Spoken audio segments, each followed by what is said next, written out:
The first thing Caspian noticed about the alien wasn't her azure-scaled wings or the bioluminescent patterns racing along her cranial ridges.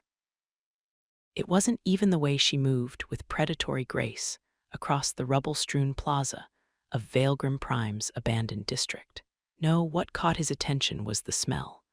Sweet copper and ozone. The scent of fierce sweat mixed with something else, something that reminded him of home, of earth storms and lightning-charged air. Strange how terror could smell familiar. He adjusted his grip on the geological scanner, the device's weight unfamiliar in hands more accustomed to sample containers and data tablets. 3 kilometers from the Goldwick Research Station, deep in what the evacuation orders had labeled the hazard zone, and here she was. The entity their xenobiology team had been tracking for 6 standard months through seismic disturbances and electromagnetic anomalies. Species designation, unknown. Communication attempts, failed. Threat assessment, unprecedented. The only concrete data they possessed came from automated sensors and long-range observations. Energy readings that defied conventional physics. Movement patterns that suggested intelligence far beyond typical fauna. Structural damage to abandoned settlements that looked less like natural disasters and more like surgical dissections of human architecture. Caspian had reviewed every sensor log, analyzed every electromagnetic signature, cross-referenced every seismic event. None of it had prepared him for seeing her in person. She stood nearly 3 meters tall, her form a study in predatory elegance. The azure scales that covered her humanoid frame caught the dying light of Vailgrim Prime's twin suns, creating patterns that seemed to shift and flow like living water. Those wings, massive things that could easily span 12 meters when fully extended, folded against her back with mechanical precision. Each wing bore what looked like technological augmentations, geometric nodes that pulsed with internal light. But it was her face that truly unsettled him. Too human in structure, yet utterly alien in execution.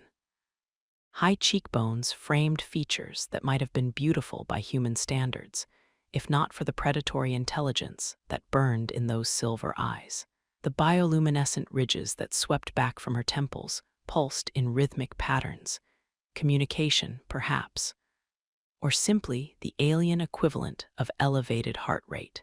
She moved through the debris field with purpose, her clawed feet finding purchase on surfaces that would have challenged a human in full environmental gear. Each step was calculated, efficient. She wasn't just navigating the ruins, she was examining them. Caspian activated his comm unit, keeping his voice to a subvocal whisper. Research base, this is Field Team 7. Contact established with primary target, requesting immediate consultation with xenobiology specialists. The response came through clearly, the research station's powerful transmitters cutting through the interference that had been plaguing their equipment for weeks. Caspian, this is Dr. Stella. We're reading your biometrics. You need to maintain safe distance until we can analyze the entity's behavioral patterns. Safe distance. Caspian almost laughed. The creature had appeared less than 200 meters from their observation post, moving with the fluid grace of something that had never known fear of predators. If she wanted to close that distance, he doubted anything short of a full evacuation shuttle would provide adequate safety margins. He glanced sideways at Kieran, who was frantically adjusting the settings on his atmospheric analysis equipment. His research partner's hands trembled slightly as he tried to capture readings from the alien's immediate environment. Electromagnetic disturbances are off the charts, Kieran whispered through their local comm channel. Whatever she is, she's generating fields that shouldn't be possible with organic tissue. That aligned with their preliminary data. For months, their research team had been documenting anomalous energy signatures across Vailgrim Prime's northern continent. Gravitational fluctuations that suggested localized spacetime distortions, atmospheric ionization patterns that resembled the aftermath of massive electrical storms, despite clear weather conditions. Now, they had a potential source standing less than a stone's throw away.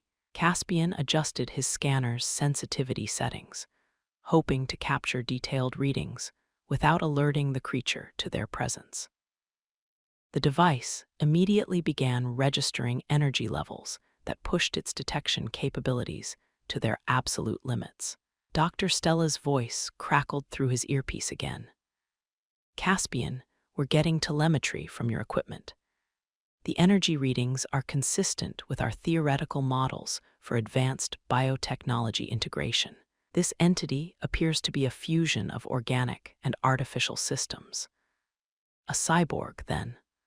Or something even more sophisticated, a being that had transcended the traditional boundaries between biology and technology. That would explain the impossible energy signatures and the creature's apparent indifference to environmental hazards that would kill most organic life forms." The alien paused in her examination of the ruins, her head tilting in a gesture that seemed almost curious. Those silver eyes swept across the landscape with methodical precision, taking in details that human vision might miss. When her gaze passed near their observation post, Caspian felt his heart rate spike despite knowing they were well concealed. "She's looking for something specific," Kieran observed, his voice barely audible even through their direct comm link. "See how she's examining the structural damage. She's not just exploring, she's investigating." That was troubling.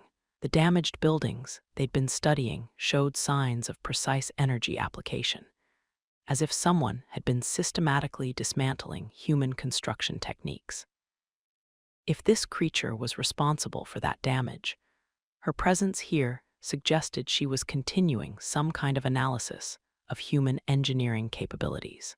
The alien moved to what had once been the settlement's central communications hub, a heavily shielded building designed to maintain contact with the orbital stations during electromagnetic storms. The structure had been reduced to geometric rubble, its armored walls cut into precise sections that revealed the internal layout with surgical clarity. She placed one clawed hand against the largest remaining fragment, and Caspian's scanner immediately detected a surge in the local electromagnetic field. The geometric nodes on her wings pulsed in synchronized patterns, and he realized she was interfacing directly with the residual electronics embedded in the building's structure. "Dr. Stella, this is incredible," Caspian whispered into his comm. "She's accessing the ruins' data systems. Whatever destroyed this building, she can still communicate with the fragments." The implications hit him like a physical blow. If she could interface with damaged human technology, she might be able to access any electronic system she encountered. Communication networks, navigation computers, life support systems, nothing would be secure from her investigation. "We need to warn the research station," Kieran said urgently. "If she can read our technology that easily, our security protocols might be completely compromised." Before Caspian could respond, the alien's examination came to an abrupt halt. Those silver eyes snapped toward their observation post with mechanical precision, locking onto their hiding spot across 200 meters of empty space. The bioluminescent patterns on her cranial ridges shifted to rapid, complex sequences that definitely looked like communication protocols. She knew they were there. The alien straightened to her full height, her wings spreading slightly in what might have been a threat display, or simply a stretch after her detailed examination. When she spoke, her voice carried clearly across the distance between them, modulated by harmonics that suggested vocal cords evolved for a completely different atmospheric composition. "Human researchers," she said, each word precisely enunciated despite the obvious physiological differences. "Your observation techniques are adequate, though your concealment methods remain primitive by galactic standards. Caspian felt his throat go dry. She not only knew they were watching, she knew they were human. That suggested either prior contact with their species or access to databases that contained detailed information about human behavior and technology. "You speak standard," Kieran called out, abandoning any pretense of concealment. His voice carried a mixture of scientific fascination and barely controlled fear. "Your linguistic protocols are functional for basic communication," the alien replied, her tone carrying what might have been amusement. "Though your species' vocal range is quite limited compared to civilized galactic standards." Civilized galactic standards. The phrase suggested not just intelligence, but membership in some kind of interstellar community that had established criteria for measuring technological and social development. Caspian stood slowly, making sure his movements appeared non-threatening. The geological scanner in his hands felt absurdly inadequate for this encounter, but it was the closest thing to a diplomatic gift he possessed. "What do you want with our settlement ruins?" The alien tilted her head in that curious gesture again. "Want. An interesting concept. Your species appears fixated on individual desires and material acquisitions." She paused, those silver eyes focusing on something beyond the immediate conversation. "I require access to the technological artifacts your people recovered from the Silver Peak excavation. They contain information that does not belong to your civilization." Silver Peak. Caspian knew that designation, the archaeological site where their team had been working before the evacuation orders had forced them to abandon their research. They'd uncovered a cache of artifacts that predated any known civilization. Technologies that operated according to physical principles their best scientists couldn't understand. Dr. Stella's voice crackled through his earpiece, tight with urgency. "Caspian, we're monitoring this conversation. Do not acknowledge any information about the Silver Peak finds. We need to understand her motivations before revealing what we've discovered." But the alien was already responding to data she shouldn't have been able to access. "The artifacts in question were created by the first builders," she said, her bioluminescent patterns shifting to configurations that looked like approval. "Placed in specific locations for specific purposes. Your species lacks the sophistication to understand their function or the wisdom to avoid catastrophic misuse." First builders, another term that suggested vast historical knowledge, extending far beyond anything in human databases. If she was telling the truth, the artifacts their team had been studying weren't just ancient.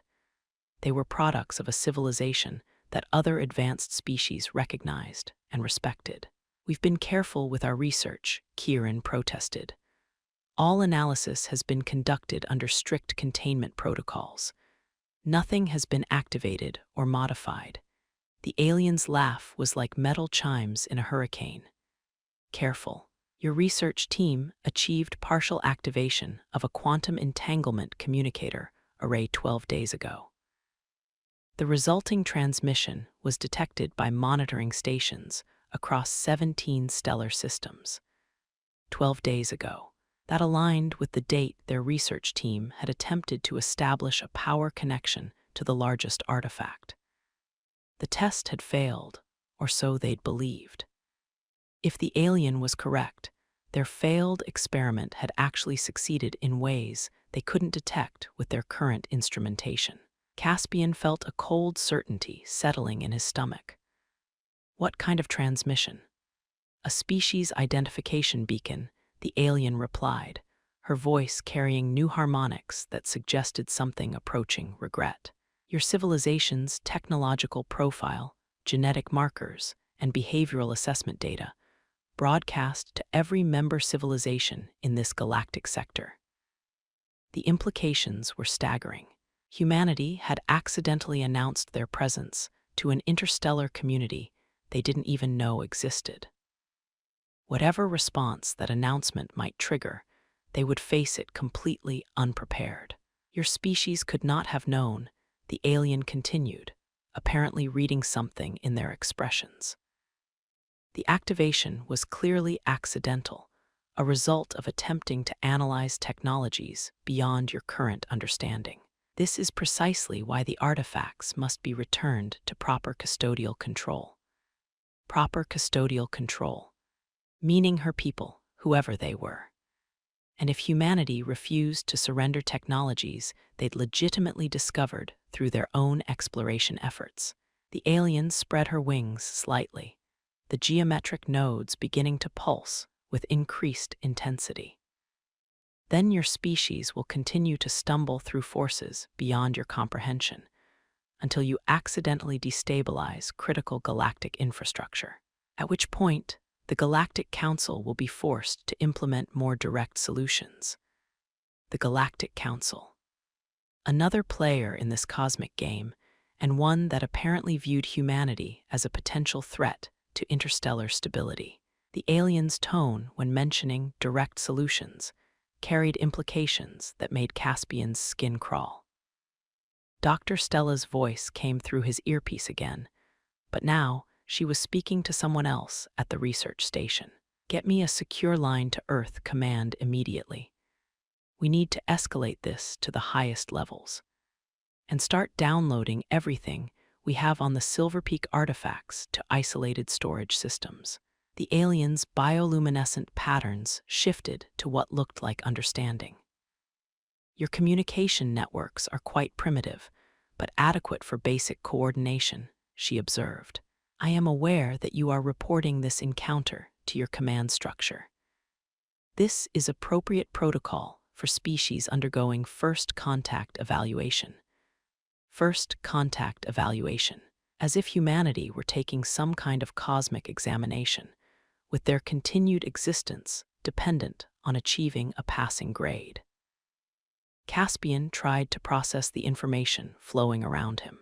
Humanity had accidentally triggered an interstellar alert system, revealing their presence to civilizations they knew nothing about. Now representatives of those civilizations were arriving to assess whether humans could be trusted with advanced technology, or whether they posed too great a risk to galactic stability. How many other species have faced this evaluation? He asked.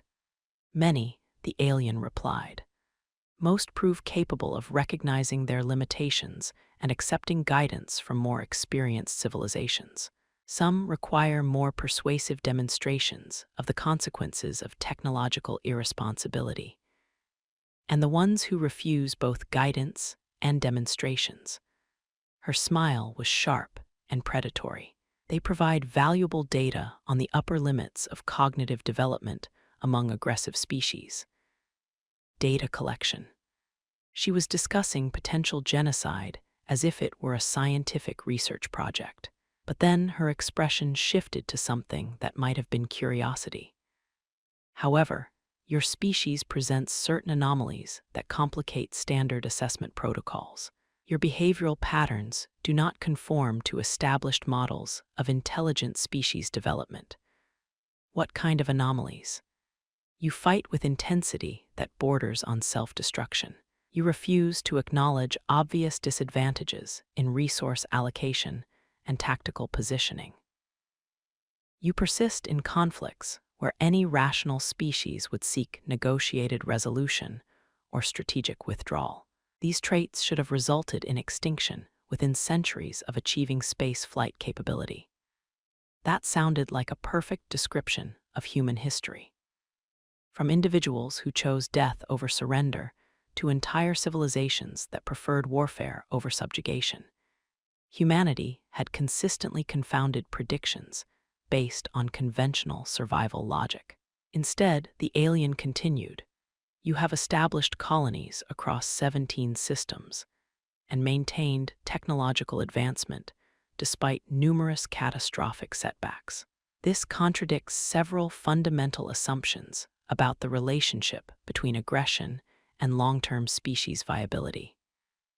Great. They were confusing the aliens with their refusal to follow expected evolutionary patterns. "What's your point?" Kieran asked. "My point is that the Council's preliminary assessment of your species may require significant revision." The alien gestured toward the ruins around them. "Your response to this encounter will provide crucial data for determining whether humanity represents a manageable risk or an existential threat to galactic stability." Caspian looked at the scattered fragments of human architecture, at the precise cuts that had dissected their settlement with surgical efficiency.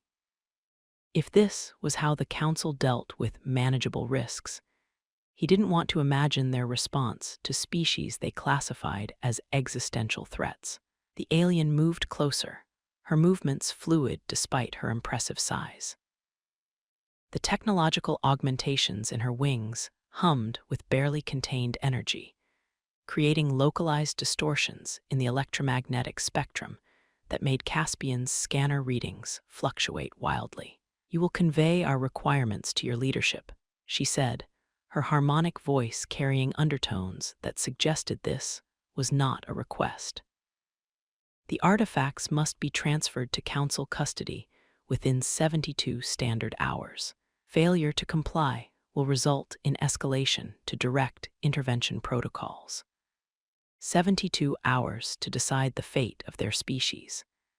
It was exactly the kind of impossible deadline that seemed designed to prevent careful consideration of alternatives.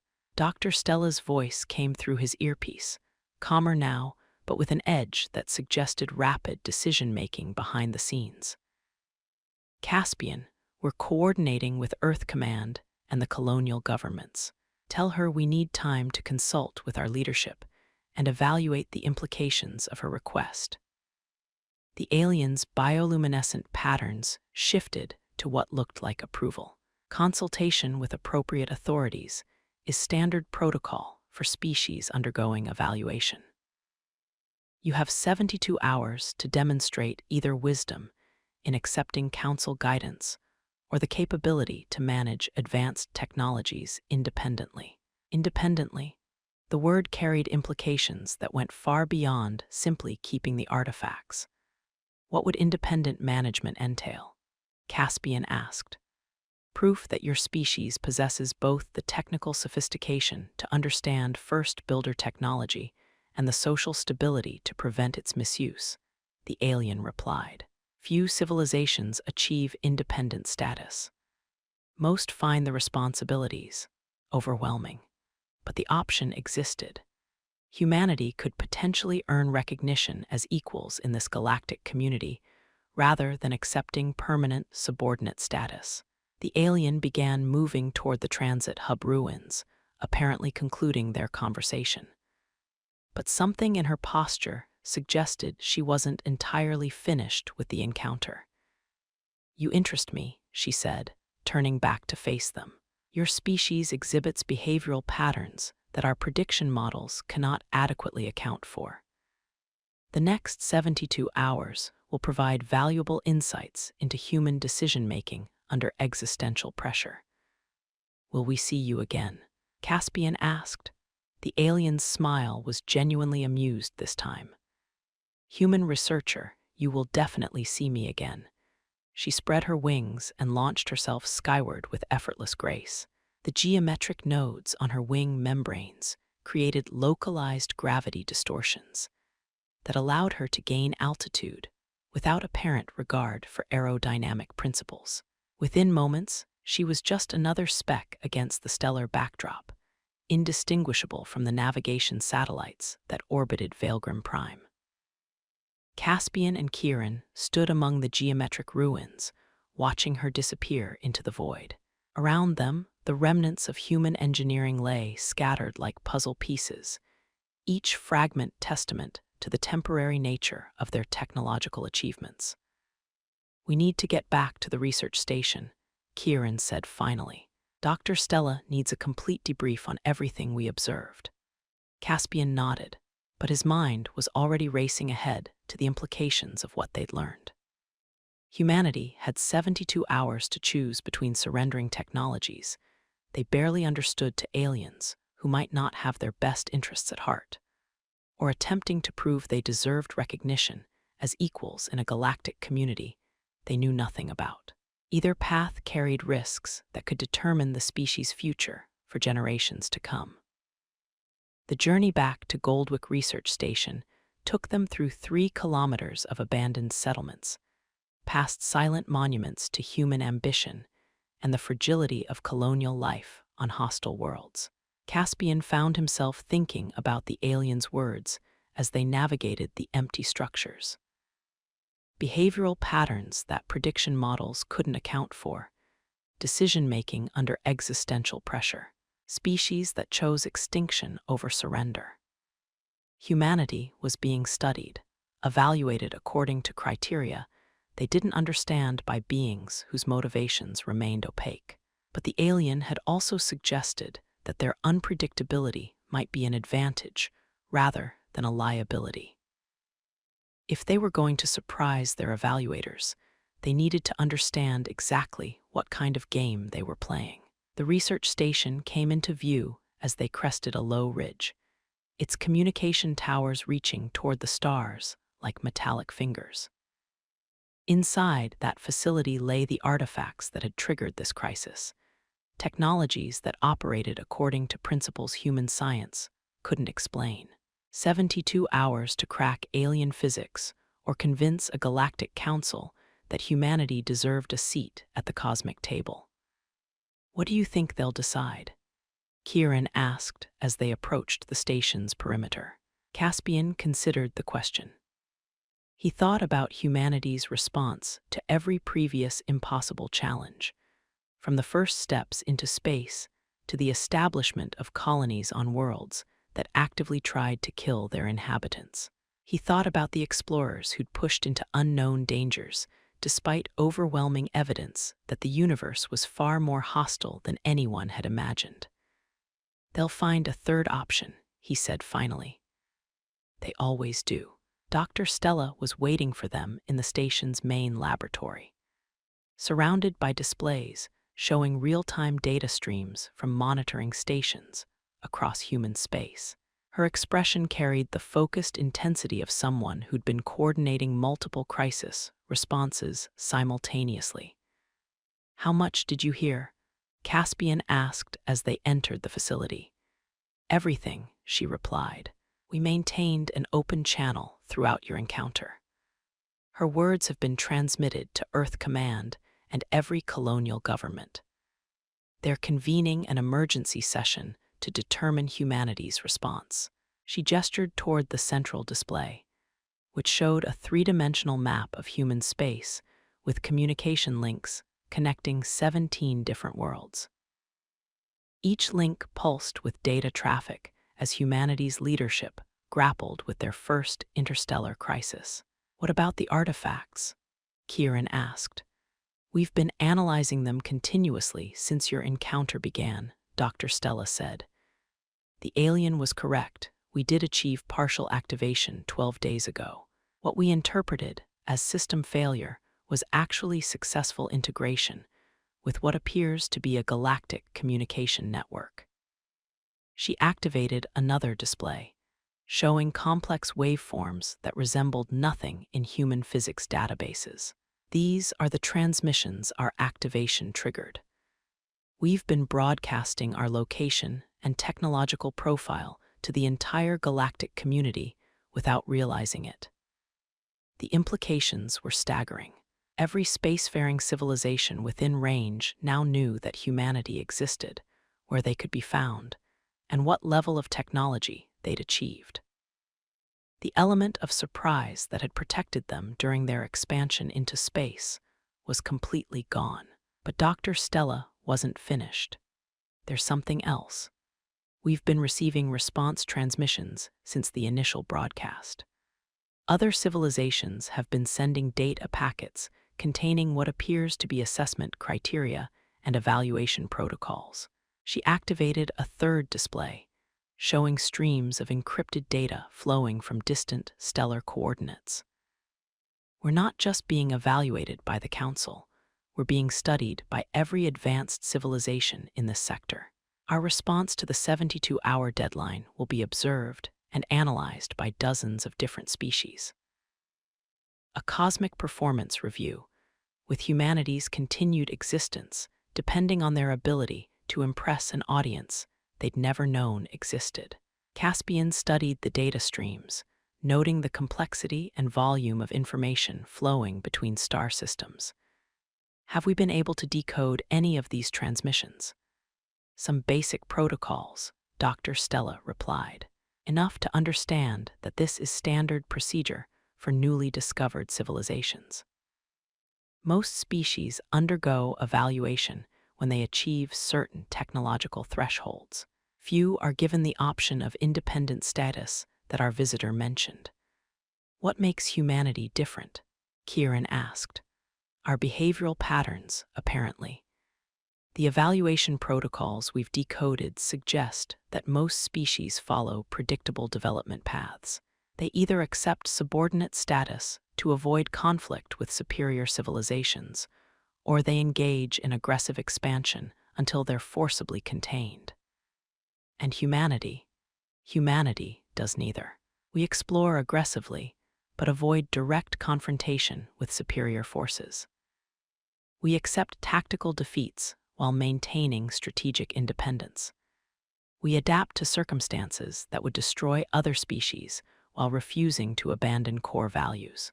It was, Caspian realized, a perfect description of the human approach to cosmic exploration. Too stubborn to submit, too clever to commit suicide, too adaptable to be easily contained. Dr. Stella activated the station's main communication array, establishing links to the various government responses flowing across human space. The conversations we're monitoring suggest three primary factions in the leadership response. One group wants to comply with the Council's demands to avoid conflict. Another wants to refuse and attempt independent development regardless of the consequences. And the third group, Caspian asked, wants to negotiate. They believe we can convince the Council that humanity deserves independent status without surrendering the technologies we've discovered. Three approaches, each carrying risks that could determine humanity's future. Compliance meant permanent junior status in the galactic community. Defiance meant potential extinction if their capabilities were insufficient. Negotiation meant walking a tightrope between submission and annihilation. What's our assessment of the Council's capabilities? Kieran asked. Unknown, but almost certainly overwhelming. Dr. Stella gestured toward the data streams flowing across their displays. The technological sophistication required to maintain this galactic communication network suggests engineering capabilities orders of magnitude beyond anything we can currently achieve. The alien had demonstrated casual control over electromagnetic fields and gravitational distortions. If that represented standard technology for Council species, humanity's current capabilities would be essentially irrelevant in any direct confrontation. But she also suggested that we might qualify for independent status, Caspian pointed out. That implies there are criteria we could potentially meet. Dr. Stella nodded toward another display, where her research team was conducting detailed analysis of the artifact systems. We've been working on that assumption. If we can demonstrate both technical competence and social responsibility, we might be able to convince them that humanity deserves recognition as equals. The challenge was proving both qualities within 72 hours. Using technologies they barely understood and social structures the Council had never encountered before. A new voice joined their conversation as Dr. Nolan appeared on the main communication display. His image carried the authority of someone who'd been coordinating responses across multiple government agencies simultaneously. Dr. Stella, we need your team's assessment of humanity's options within the next 6 hours, he said without preamble. Earth Command is prepared to make a decision, but they need to understand the technical feasibilities before committing to any specific course of action. "We're still analyzing the artifact systems," Dr. Stella replied. "The technologies involved operate according to physical principles we're only beginning to understand." "Then focus on what you do understand," Dr. Nolan said. "Can we demonstrate technical competence sufficient to convince the Council that we're capable of managing these systems responsibly?" Dr. Stella looked at her displays, where complex data streams continued to flow between the artifacts and distant stellar coordinates. "Possibly, we've achieved basic integration with what appears to be a monitoring network. If we can show that we understand the responsibilities involved and can implement appropriate safeguards, it might be sufficient. And if it's not sufficient, then we'll discover exactly what the Council means by direct intervention protocols." The communication link closed, leaving them alone with the weight of species-level decision-making. Around them, the research station hummed with activity as human science attempted to crack alien physics under an impossible deadline. Caspian found himself staring at the artifact displays, trying to comprehend technologies that had been ancient when Earth's sun was young. Somewhere in those incomprehensible systems lay either humanity's salvation or the key to their destruction. They had less than 60 hours to determine which. Dr. Stella activated her personal communication array, establishing a direct link to the artifact analysis team. "Priority research focus," she announced. "I want every available analyst working on network integration protocols. We need to understand not just how these systems work, but how to demonstrate responsible usage to observers who may be evaluating our every action." The next few hours blurred together in a continuous stream of data analysis, theoretical modeling, and increasingly desperate attempts to understand technologies that operated according to alien logic. Caspian found himself working alongside xenobiologists, quantum physicists, and communication specialists, all united in their struggle to crack systems that challenged fundamental assumptions about how the universe worked. Gradually, patterns began to emerge from the chaos. The artifacts weren't just communication devices, they were access points to a distributed intelligence network that spanned the galaxy. Every activated system became a node in a vast information web that monitored, analyzed, and coordinated the activities of spacefaring civilizations. But more importantly, the network was interactive.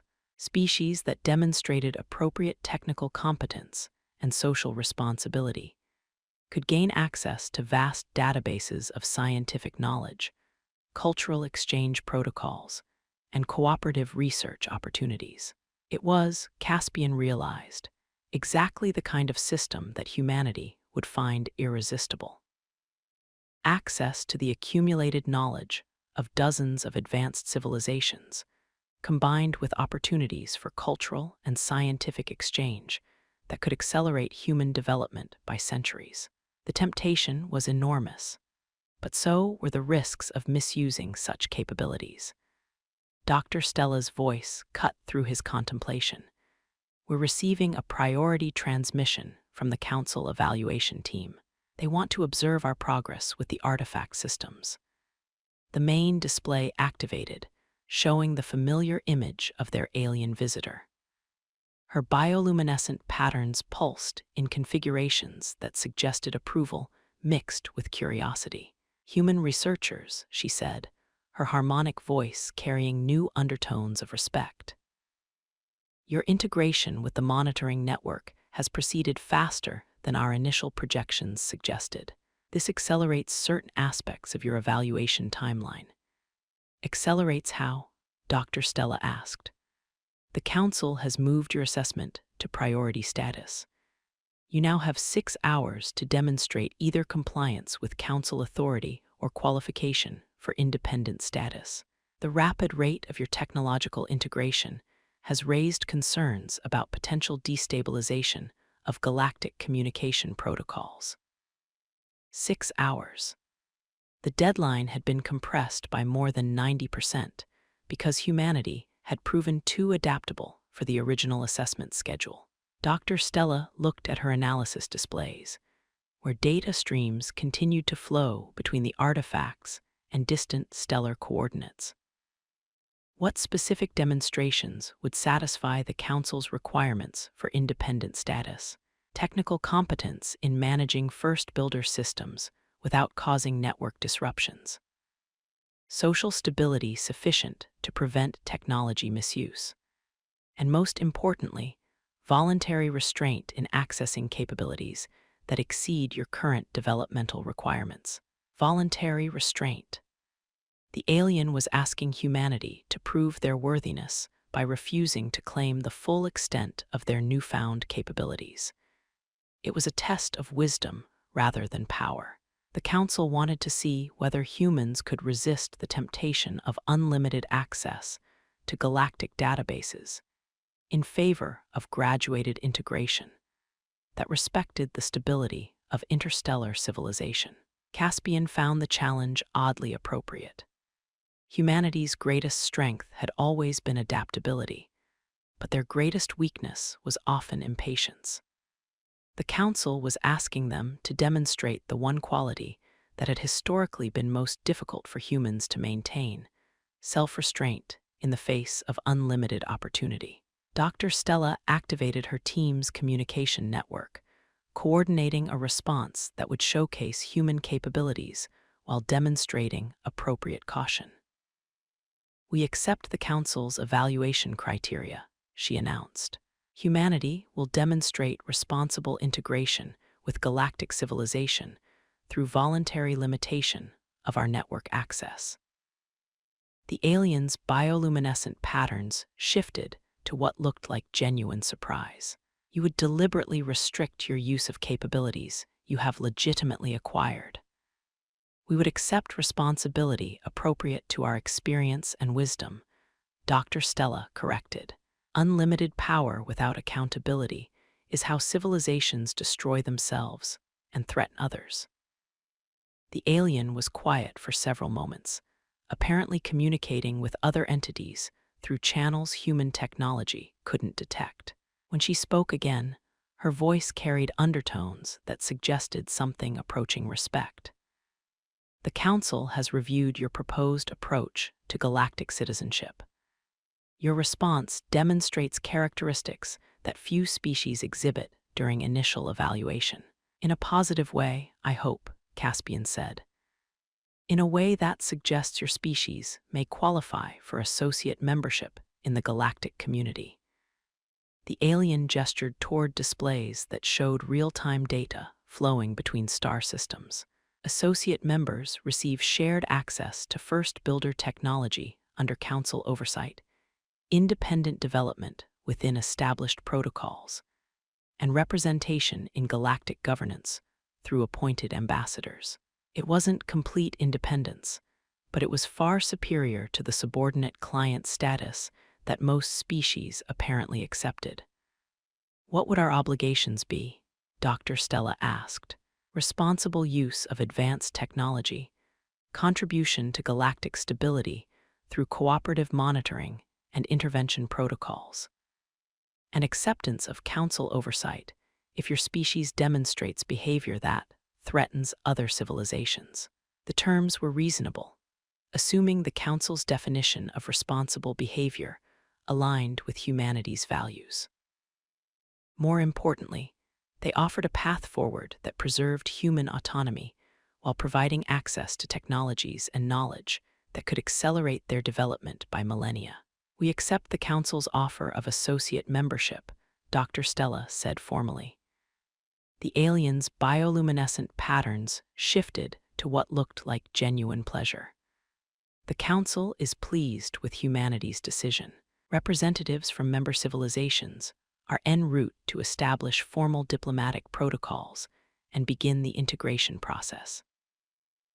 As if summoned by her words, several points of light appeared in the sky above Valgrim Prime, descending toward the planet's surface with the controlled grace of advanced spacecraft. Each vessel represented first contact with civilizations humanity had never imagined, technologies they'd never encountered perspectives they'd never considered. "Welcome to the galactic community," the alien said, her harmonic voice carrying what sounded like genuine warmth. "I believe your species will find the experience educational in ways you cannot currently imagine." Educational. After everything they'd been through, Caspian found the word strangely appropriate. Humanity had passed their cosmic examination not by demonstrating superior power or perfect compliance, but by showing the wisdom to recognize their limitations and the courage to accept responsibility for their place in a community larger than their species could comprehend alone. 6 months later, Caspian stood in the observation deck of what had once been a simple research facility, watching as the latest Council transport settled onto newly constructed landing pads. Through reinforced windows, he could see representatives from a dozen different species disembarking from vessels that operated according to physics principles he was only beginning to understand. The transformation had been remarkable. Goldwick Research Station had evolved into a major diplomatic complex, serving as humanity's primary interface with the galactic community. The original laboratories had been expanded to accommodate technologies that required entirely new approaches to scientific investigation, while the communication systems had been upgraded with first builder equipment that allowed real-time coordination with civilizations spanning thousands of light years. Dr. Stella approached from behind, carrying data tablets filled with reports from research projects that would have been impossible before humanity's integration into galactic civilization. "The Korthek territorial dispute has been resolved," she reported. "The mediation protocols we suggested have been adopted by 3 other Council member species for similar conflicts. It was exactly the kind of outcome that justified humanity's acceptance of associate membership. Rather than simply avoiding problems or surrendering responsibility to more advanced civilizations, they were actively contributing to galactic stability through approaches that other species found useful." Commander Zalara, their original alien contact, appeared on the holographic communications system with bioluminescent patterns that Caspian had learned to interpret as expressions of satisfaction. "Dr. Stella," she said, her harmonic voice carrying undertones of approval, "the Council has another species requiring evaluation, one whose behavioral patterns suggest they may benefit from humanity's perspective during the assessment process. Humanity as evaluators rather than subjects." It was a role that Caspian found both flattering and daunting. "What makes you think we're qualified to assess other species?" Dr. Stella asked. "Your experience as a civilization that achieved associate membership through demonstration of wisdom rather than power," Commander Zalara replied. "The Council believes that species undergoing evaluation may respond more positively to guidance from civilizations that have recently faced similar challenges." It made sense. Humanity could offer the perspective of recent inductees into galactic civilization, beings who understood both the fears and opportunities that came with first contact with the Council's evaluation protocols. "The Thyrian Federation," Commander Zalara continued, "carbon-based, technologically advanced, culturally complex. They share several characteristics with human civilization: high adaptability, resistance to external authority, and unpredictable responses to crisis situations. Another species likely to confound standard evaluation models." Caspian found himself looking forward to the challenge. "When do we leave?" Dr. Stella asked. "The transport departs in 72 hours. The Council is interested to determine whether humanity's integration experience can be successfully replicated with other unconventional species." 72 hours. The same timeline that had once seemed impossibly brief for deciding humanity's fate now felt like adequate preparation time for undertaking their first mission, as contributing members of galactic civilization. Through the observation deck windows, the stars looked different than they had 6 months ago. Instead of distant points of light representing unknown dangers, they marked the locations of allied civilizations and cooperative ventures that span the galaxy. Humanity had found its place among those stars, not as conquerors or supplicants, but as partners in an enterprise larger than any single species could accomplish alone. They'd earned that place not through superior firepower or perfect compliance, but through the distinctly human combination of stubborn independence and pragmatic cooperation. It was, Caspian reflected, exactly the kind of impossible solution that humanity specialized in creating when faced with problems that had no reasonable answers. The galaxy was vast and dangerous, and filled with wonders that no single civilization could comprehend alone. But together, as part of a community that valued wisdom over power and cooperation over conquest, they might just be able to understand it all, one impossible challenge at a time. Humans might survive space, but can you survive leaving a comment?